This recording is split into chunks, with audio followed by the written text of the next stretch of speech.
Fala galera, beleza? Hoje a ideia é a gente bater um papo sobre protocolos, né, no Swift. Como que a gente utiliza eles, por que utilizar, quais os ganhos e por aí vai. Antes da gente entrar no assunto de protocolos, eu queria dar só uma recapitulada naquela questão de value types e reference types, né, que são as nossas classes e structs, de forma geral, assim. E isso porque acabam que eles que são os nossos principais pontos de utilização, né, dos protocolos. Então, antes da gente começar a falar de protocolos, vamos só dar uma relembrada da principal diferença que a gente tem entre classes e structs, que são os nossos values e reference types. Vou trazer aqui, começar pelo struct, que é o nosso value type. Então, a gente já sabe que quando a gente cria um struct e a gente, por acaso, iguala ele a uma outra variável, copia para uma outra variável, o fato dessa segunda variável ser alterada não implica numa alteração na struct inicial, né? Vamos fazer um exemplo aqui, só para a gente deixar mais claro, né? Vou criar uma struct.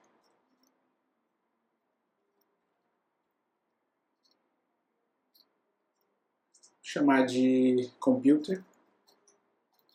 Como eu vou usar tanto para struct quanto para class, o computer, eu vou colocar o computer struct, tá?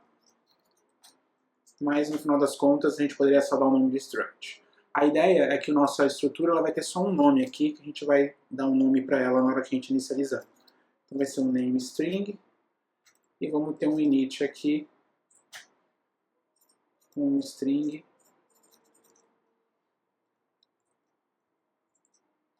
self-string, self-name, igual a name. Beleza. Então aqui a gente criou uma struct. Essa struct vai ter o nome de um computador, né, inicialmente. A gente pode evoluir ela no futuro, mas a ideia aqui é muito mais didática, entender o funcionamento de uma struct versus o de uma classe. Então, eu vou criar algumas estruturas aqui, alguns computadores. Nosso computer 1 vai ser o nosso computer struct, com o nome MacBook Pro. Pode ser um mini, só para ser o primeiro aqui. E vou criar uns outros aqui, que vão ser o var computer 2, que vai ser igual ao computer 1, e var computer 3 igual a computer 2. Por que você criou var e não let, Caio? Porque a gente vai, no nosso exercício, a gente vai alterar os valores do computer 2 e do computer 3 e vai ver como que ficam os valores, né, os nomes de cada um dos computadores. Se a gente fizer um print aqui agora, de cada um desses carinhas, vamos lá, vou colocar o computer 1, o valor do computer 1.name, vamos completar cada um deles. 1, 2 e 3. Vou só dar um print aqui embaixo para quebrar uma linha. Vamos só dar um play. Vamos ver o que acontece. Beleza. Criamos 3 computadores. Cada um deles é um MacBook Mini. E tá ok. O nosso próximo passo agora é fazer o quê? Alterar os nomes do computador 2 e do computador 3 e ver como fica novamente o nosso print. Então eu vou fazer o print de novo aqui embaixo. Vou pegar o nosso computador 2 e vou pegar o nome dele, que vai ser igual a um MacBook Pro. MacBook Pro. E o nosso computador 3, vou chamar ele de computador da Xuxa, por exemplo.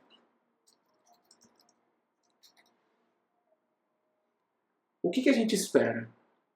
Como a gente está trabalhando com uma value type, né, que é o nosso struct, o que a gente espera é que o fato de ter alterado o computador 2 e o computador 3 não impacte no computador 1. E, obviamente, por eu ter alterado o 3, não impacte o 2 também. Então, o que a gente espera ver aqui no resultado do console é os Mac Minis, os 3 como Mac Mini, porque a gente manteve aqui em cima o print, mas na sequência o computador 1 se mantém como Mac Mini, o 2 passa a ser um MacBook Pro e o 3 um computador da Xuxa. Beleza.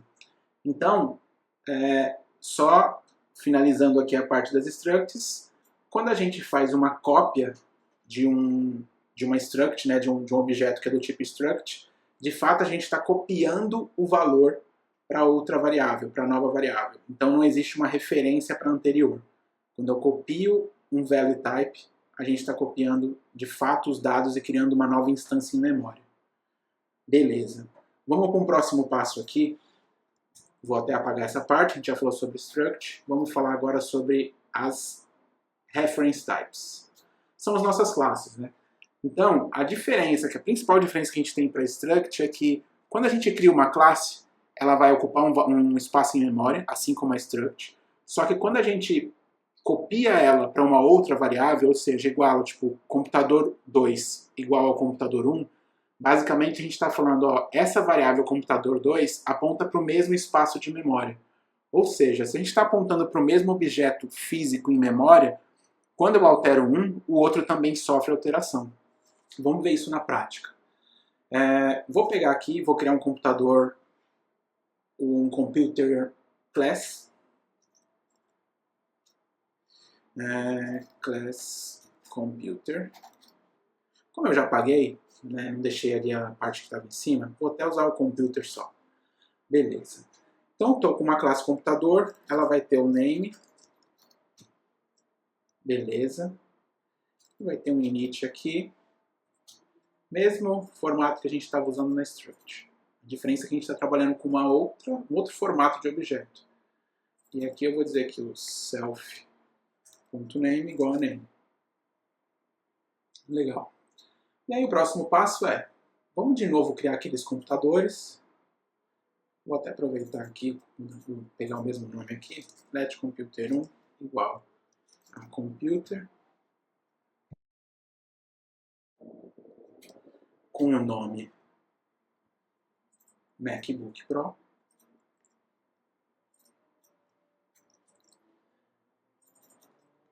Computer 2.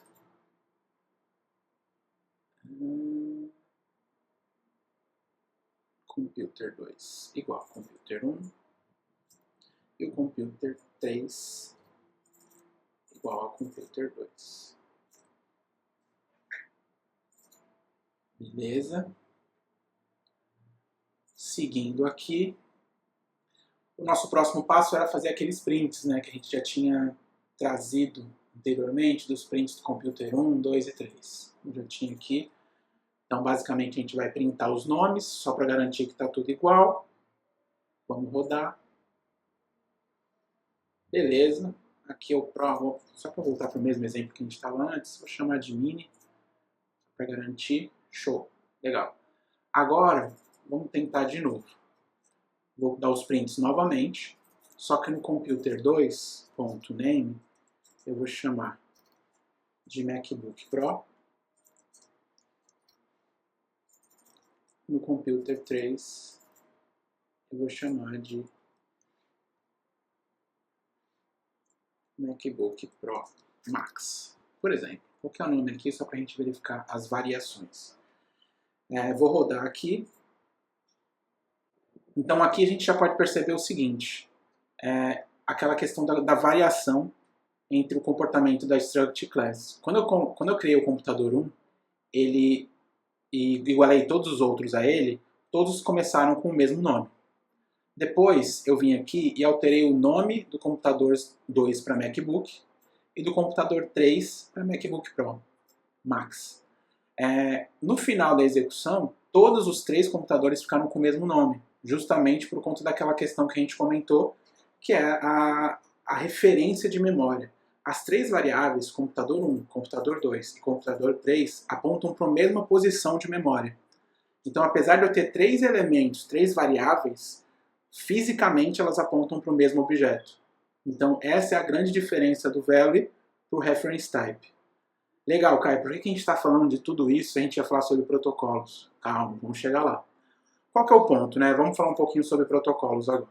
Já relembramos todo o nosso conteúdo, nossa base ali sobre os Reference Value Types. O que é um protocolo no final das contas, né? Como o próprio nome já diz, ele vai se a gente vai usar ele como se fosse um contrato, como se fosse uma regra para que quem quiser seguir aquela regra tenha que aplicar aqueles comportamentos ou atributos. Para que a gente usa isso geralmente, né? Na parte que a gente trabalha com arquitetura ali, Viper, VIP, MVVM, as camadas, uma referencia a outra através de protocolos e não através da implementação concreta, certo?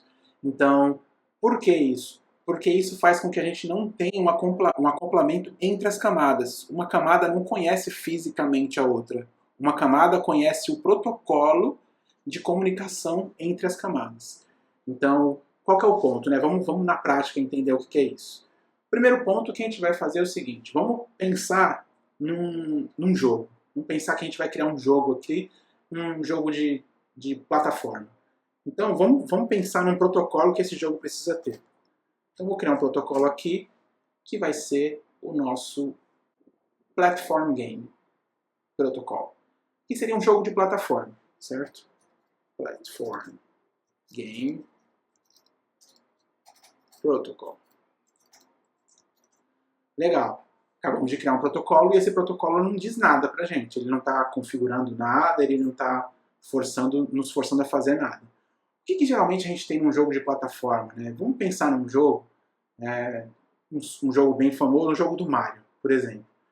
Geralmente a gente tem a possibilidade de ter um jogador ou dois, a gente tem o início do jogo, a gente tem o fim do jogo e a gente tem a questão do continue. Caso acabem as vidas do jogador, a gente pode reiniciar o jogo para aquele jogador com as 3 vidas iniciais. Bom, beleza, vamos pensar num protocolo para esse cenário, né? Então a gente falou que um jogo de plataforma, como por exemplo do Mario, teria o Player 1, que seria um player. Pô, Caio, o que é o player? Legal, a gente vai criar. O que seria o player do nosso jogo? Outra coisa importante, né? Um protocolo ele pode ter atributos dentro dele que referenciam outro protocolo. Por exemplo, o player, a gente pode criar um protocolo aqui que é o player protocol. O que teria de fato no nosso player, né? Ele teria um nome, que seria string. A gente pode recuperar e setar os valores dele. E para esse caso específico do jogo do Mario aqui, vamos criar um outro atributo que seria a quantidade de vidas, que vai ser uma inteira. Então, beleza. Então, ao invés daqui no meu protocolo ter a referência à implementação concreta de um player, a gente teria a referência para o protocolo. Já vamos chegar ao uso disso, tá? Então, tivemos aqui, ele vai reclamar que a gente não disse qual que é a estrutura desse atributo, então também vai ser getSet. Só que a gente falou que a gente pode ter 2 jogadores, né, no jogo do Mario aqui, então a gente tem o jogador 1 e o jogador 2. Legal. Isso aqui são os nossos elementos do jogo, então não estamos dizendo comportamento nenhum. Então a gente está dizendo que para um jogo de plataforma existir aqui dentro do nosso sistema, ele precisa ter 2 jogadores. Poxa, Caio, mas o jogo do Mario eu posso jogar sozinho, em vez de ter um jogador 2. Show! Então a gente pode dizer que o Player 2 é opcional. Zero de problema. Tá, Caio, mas você comentou que a gente teria o início, né? Quando eu vou começar a jogar o jogo do Mario, eu dou o Start lá e posso começar a jogar, perder o jogo, usar um Continue e por aí vai. Então vamos criar 3 métodos aqui que são os nossos métodos que de fato definem as ações básicas do jogo, né? Que são a func start, o func continue. Ele vai reclamar porque o contínuo, a palavra contínuo é reservada, mas a gente já ajusta. E o game over, que é quando a pessoa de fato, parei de jogar, perdi, aconteceu. Deixa eu só ver se ele vai reclamar aqui como eu imaginava. Sim, é uma palavra reservada. Vamos fazer o seguinte. Um jogo de plataforma, ele tem que ter uma opção de a gente escolher continuar. Então eu vou chamar de Did Choose Continue, certo? E geralmente quem pede para continuar é um jogador. Nem sempre os dois morreram, né? Tanto que quando cada um joga de uma vez e pode ser que um deles tenha pedido para continuar o jogo. Então, nosso comportamento vai ser alguém, quem é esse alguém? É o nosso player, pediu para continuar o jogo. Legal. Então, aqui acaba a implementação do nosso protocolo. A gente tem o nome dos nossos jogadores, cada um deles tem quantidade de vidas, e o nosso jogo tem 2 jogadores, e esses jogadores têm a opção de pedir um continue. Além disso, para a gente dar início no nosso jogo, a gente tem que dar o start, e se pararmos de jogar, a gente utiliza o game over. Pô, Caio, legal. E isso é o protocolo, mas como é que a gente utiliza isso? Vamos fazer o seguinte, vamos pensar em um jogo, como a gente tinha falado, vamos pensar no Super Mario World aqui, né? Como que a gente implementaria essa classe Super Mario World, né? Mas vamos lá. Vou criar a nossa classe aqui, Super Mario World, que é um jogo. Tá, Caio, mas aí você criou e ela não é jogo de nada, né? Não, ainda não. Mas a gente vai fazer o seguinte, ó, eu vou falar que ela conforma com o nosso protocolo de Platform Game Protocol. Nesse momento ele vai falar assim, ó, o compilador vai falar, olha, a sua classe Super Mario World não está em conformidade com o protocolo. E aí se a gente clicar aqui na bolinha e falar assim, ó, você quer colocar os métodos que implementam esse protocolo? Se você der o fix, ele já vai trazer aqui para você. O que ele fez? Ele criou 2 atributos dos players, que o protocolo pedia, e ele também colocou os métodos de start, continue e game over. Né? Então, basicamente, a gente vai implementar o nosso conteúdo aqui do jogo. Então, se a gente estivesse de fato desenvolvendo o jogo do Mario, aqui a gente faria uma série de implementações. Por exemplo, no jogo do Mario, quando a gente começa o jogo, todos os jogadores começam com 3 vidas. Então, a gente poderia fazer isso daqui. Player 2.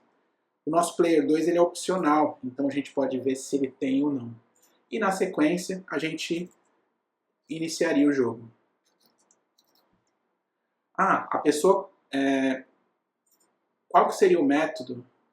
Aqui ele reclama também a questão dos inicializadores, né? Então, a gente vai precisar fazer o init dessa classe com os nossos atributos. Player 1, Player 2. Self.player 1 igual a Player 1. E o Player 2, Player 2. Aí ele vai parar de reclamar aqui pra gente. Beleza. Show de bola.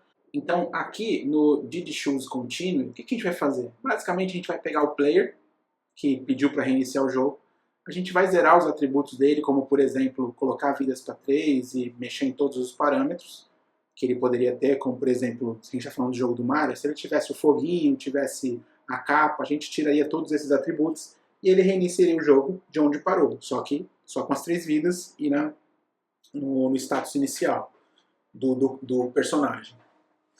E o Game Over, basicamente, a gente voltaria para a tela inicial.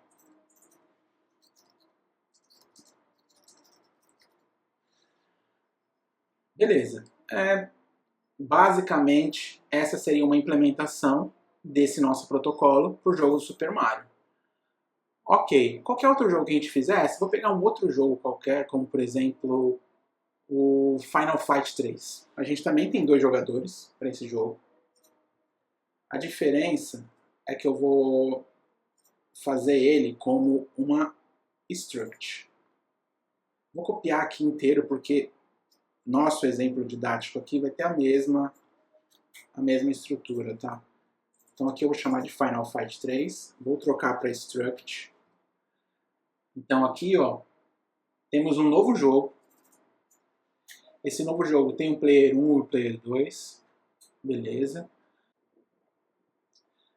Então, legal. Aí aqui no Start a gente já percebe um problema, né? Como a gente está trabalhando com uma Struct agora, eu estou tentando alterar um atributo do Player 1. só que é uma estrutura. Então ele está falando ó, que o self, que é o Final Fight 3, que é o objeto, ele é imutável. Então ele até dá a opção para a gente de colocar o mutating no nosso método para a gente conseguir fazer essa alteração. Então, dessa forma aqui, a gente vai conseguir mudar os dados do nosso objeto. Porém, quando a gente faz isso, a gente deixa de estar em conformidade com o nosso protocolo. Por quê? Qual que era a assinatura do nosso protocolo? A assinatura do nosso protocolo era um start e não um mutating. Mutating, deixa eu só ver aqui. Mutating funct start. Legal. Então agora o nosso protocolo está de fato aplicável tanto para structs quanto para classes. Legal. Funcionou. Segue o mesmo padrão. Iniciaria o jogo para quando desse o start. Quando reinicia, ele volta para o padrão que estava onde parou, só que sem os atributos. E o game over vai para a tela inicial. Pô, Caio, legal. Só que pensando nesse mesmo protocolo, e se eu quisesse usar esse protocolo para um outro jogo que também tenha 2 jogadores? Como, por exemplo, um jogo da velha. Funcionaria? Pô, vamos tentar. Vou fazer aqui uma outra classe. O jogo da velha em inglês é Tic-Tac-Toe. É um platform game. Ele não é um jogo de plataforma, né? Então, só essa questão do nome que não estaria muito legal, mas vamos abstrair a questão do nome só, tá? Então vamos lá, vamos implementar os elementos e a gente tem um problema. Num jogo da velha, a gente não tem o continuar, né? Não tem, tipo, simplesmente a gente inicia e finaliza. Inicia e finaliza, inicia e finaliza. Então, nesse cara aqui, eu não quero esse método, porque de fato eu não tenho uma questão de um método que faça contínuo. E aí a gente vai criar um problema. Deixa eu só copiar o init aqui. Certo? E aí a gente tem o nosso start do jogo da velha e o finish. Aqui, qual que seriam os nossos comportamentos, né? Mostra o vencedor. E o start limpa o tabuleiro. Basicamente. E o nosso... Lembrando que Player 1 e Player 2 também, eles não precisam ter vidas, né? Então eu não precisaria setar a quantidade de vidas aqui nem nada. Só que aqui ele está falando, ó, ele não está em conformidade com o protocolo. Mas eu não quero de fato que ele tenha. Então o que a gente pode fazer? Um artifício que a gente tem nos protocolos, então eu vou voltar para o nosso protocolo lá, que é o Platform Game Protocol, e eu quero fazer com que esse método aqui, ó, DidChooseContinue, vire opcional. O que eu posso fazer é criar uma extensão do nosso protocolo, criar uma implementação desse método dentro da extensão, e dentro da extensão ele fica vazio. O que vai acontecer? Lá embaixo ele parou de reclamar. Porque ele está em conformidade agora, porque a extensão já tem a implementação. É uma implementação vazia, mas zero de problema. E agora, deixa eu só rodar aqui e ver se está tudo buildando ainda. Está, não tem nenhum erro. Beleza. Então o ponto aqui, essa é uma coisa interessante também das extensões, assim como as classes e estruturas, a gente pode criar extensões delas para fazer com que métodos que a gente declarou na nossa extensão eles sejam opcionais. Legal. Com essa explicação, acho que fica mais nítido primeiro, né? Qual que é o nosso objetivo com o uso de protocolos? Então, aqui a gente criou protocolos para dizer quais são os atributos que um player precisa ter para estar dentro desses jogos que a gente vai criar. E também criou atributos para os jogos que a gente vai criar. Então, por exemplo, um jogo de multiplayer de 6 jogadores, esse protocolo aqui não atende, porque o nosso jogo ele fala que a gente tem 1 ou 2 jogadores, sendo que o player 2 ele pode ser opcional. Para a gente fazer um multiplayer game que tem diversos jogadores, a gente poderia fazer o seguinte. A gente podia criar um multiplayer multiplayer game. E esse multiplayer game teria o quê? Ao invés disso daqui que a gente está criando para o nosso platform, ele teria um array de jogadores